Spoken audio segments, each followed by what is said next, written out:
Word count confirmed at 2,046 words. Within the 2,400 target range dot, you probably think you know exactly what happens the moment your power goes out. You don't. Most people picture a few dark minutes, a flashlight, maybe a candle, and then the lights come back on. But that picture is wrong for more people than you'd expect.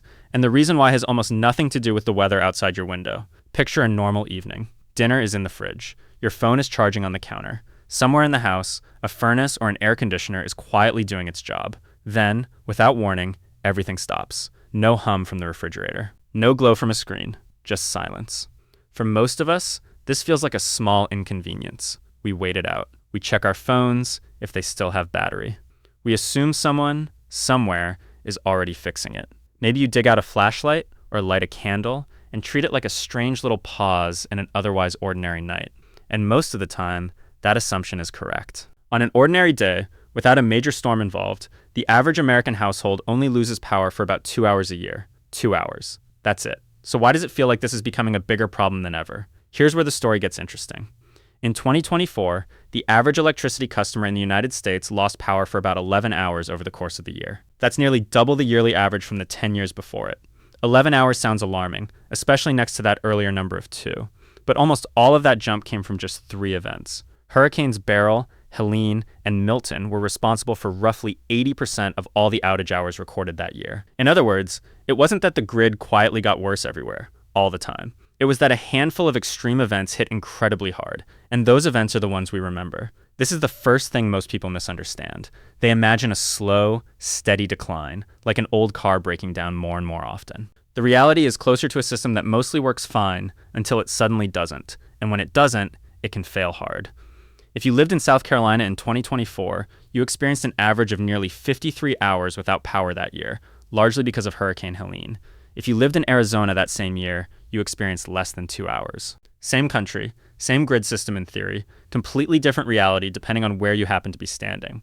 That difference matters, because it means the question isn't really how reliable is the power grid. It's how reliable is the power grid where you live, and what happens on the one day it isn't. A family in a state that rarely sees severe storms might reasonably feel that backup power isn't worth thinking about. A family along a hurricane coastline or in a region prone to ice storms is living with a very different set of odds, even if nobody has ever explained those odds to them clearly. So if outages are this uneven, this unpredictable, why does it matter to you specifically? Because the parts of the system responsible for keeping your lights on are older than most people assume, and they are not getting younger. Somewhere between the power plant and your home, electricity passes through large transformers. Think of them as the translators of the power grid. They take high voltage electricity built for long distance travel and convert it into something your house can actually use, quietly, invisibly, every single day, without you ever thinking about it.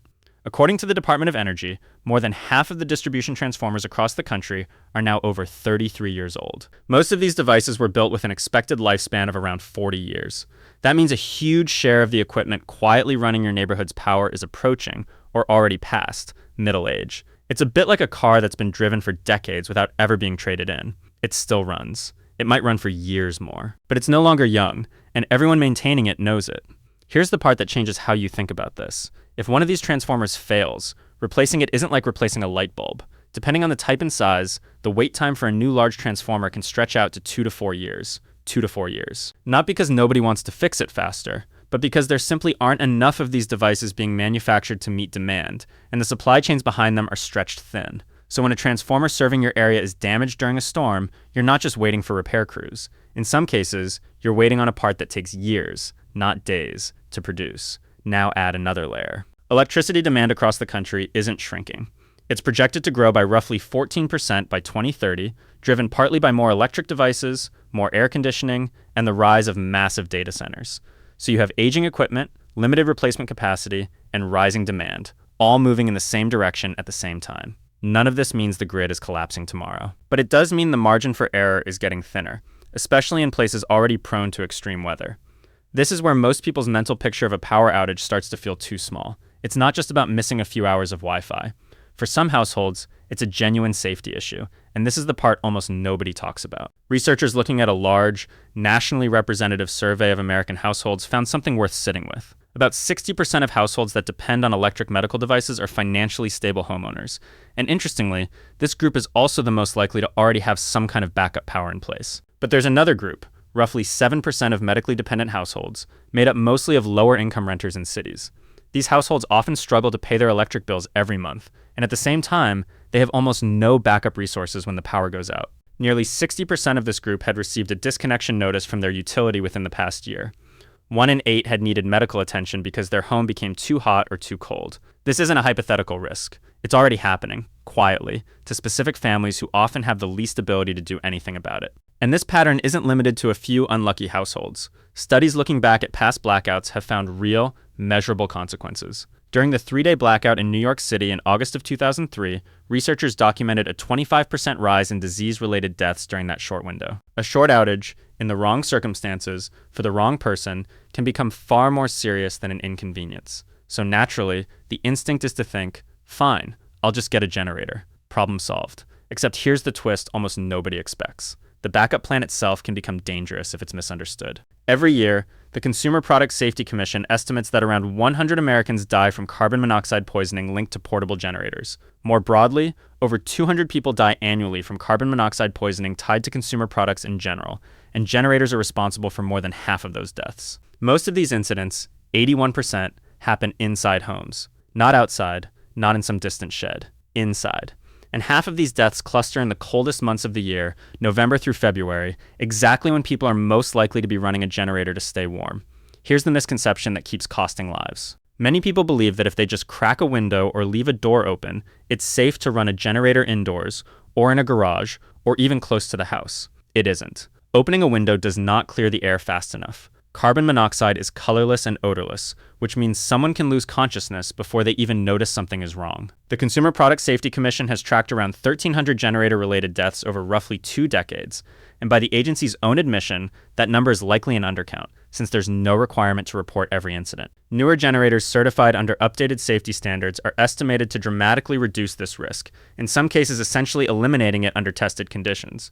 But that only helps if people know to look for that certification in the first place, and many don't. So now you have 2 problems layered on top of each other. The grid itself carries real, if uneven, risk. And the most common solution people reach for carries a hidden risk of its own, one that kills roughly as many people every year as some forms of outage-related illness. This is why understanding the full picture matters more than reacting out of fear. Let's step back and look at what we actually know, without exaggerating any of it. The grid is not falling apart. On a typical day, most Americans will never notice a problem.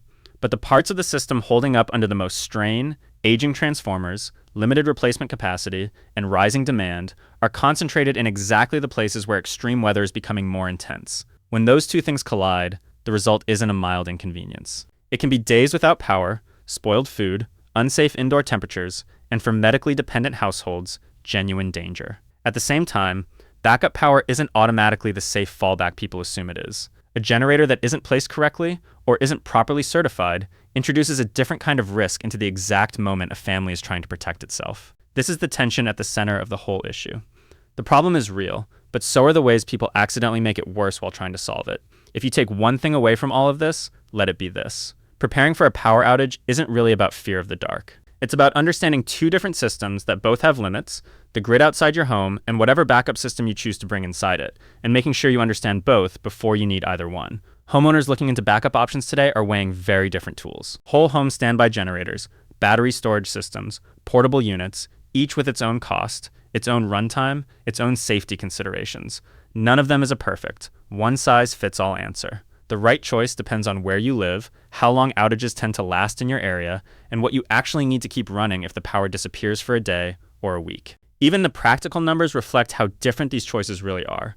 A fully installed whole home standby generator commonly runs somewhere between $7,000 and $25,000, depending on size and how much electrical work your home needs. Battery storage systems, which run silently and don't need fuel, tend to land somewhere between $8,000 and $20,000 installed. Neither of these is a small decision, and neither is automatically the better choice. A generator can typically run for as long as fuel is available, which matters most during longer outages. A battery system has a fixed amount of stored energy, which makes it well suited to shorter gaps, but it can run out during an extended, multi-day event unless it's paired with something that recharges it, like solar panels. Understanding that difference, before a storm is on the way, is what separates a calm decision from a rushed one. What's clear is that waiting until the night the power goes out to start learning any of this is the worst possible time to learn it.